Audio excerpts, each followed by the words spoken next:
Après avoir mis les déchets des teen parties en position anxiété et troubles du sommeil, je vais vous parler d'un sujet sensible.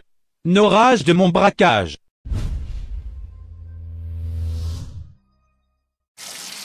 Comme beaucoup d'adolescentes, à 14 ans, Sabrina a eu le coup de foudre pour un garçon de sa cité. On va tout de suite arrêter les mensonges, voilà la vraie version.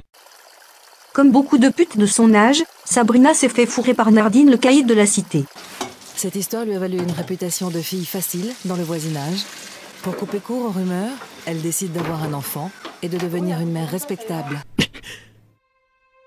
Mon Dieu, quelle est cette logique? Et de devenir une mère respectable.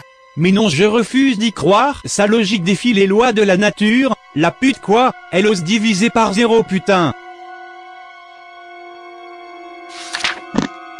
Je vais t'écrire sur mon Death Note Sabrina.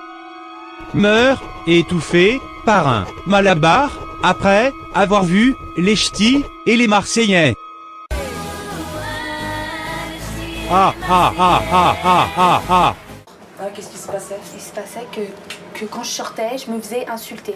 C'était systématiquement, quand je passais, on me regardait, ou les garçons me sifflaient, je me retournais pas, une grosse pute, tu te fais tourner.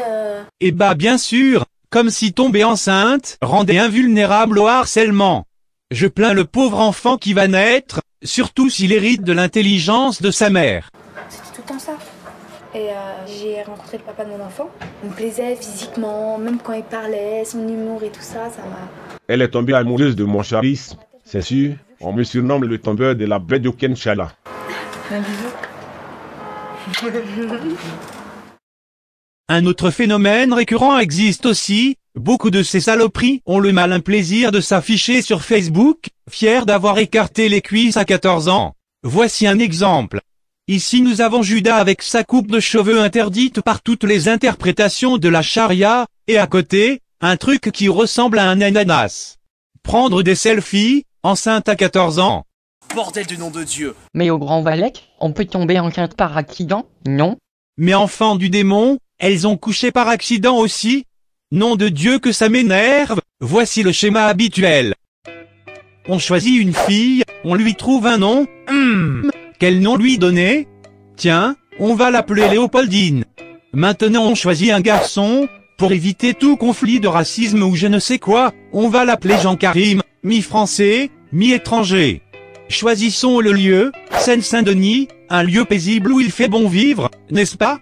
Léopoldine, Edukaku de Kenzaputra, Jules, télé-réalité et j'en passe, tombe sous le charme de ce bourreau des cœurs de Jean-Karim, qui l'emmène faire un tour de scooter pour sa nuit de noces, du haut de son âge mûr. Et ensuite, au Grand Valec? La suite est bof en fait, lol, cette connasse tombe enceinte, Jean-Karim la dégage, les parents la giflent, Colonel Riel sort une musique, les autres connasses trouvent ça stylé de tomber enceinte à cet âge, Facebook se remplit de ce genre de déchets, et à la fin, elle eut un enfant et elle vécut malheureuse. Ce n'est pas une appli iPhone de donner la vie à un enfant bande de connasses, ce n'est pas un jeu et pas non plus un moyen d'avoir de la reconnaissance sociale. Et toi, qui commence à écrire ton commentaire de fils de pute, disant qu'elles peuvent choisir de tomber enceinte si elles le veulent, mais Straps et moi on va te hagar, à cet âge tu n'es pas en mesure de prendre ce genre de décision. Maintenant, niquez vos mères et n'oublions pas, nos rages du dépucelage.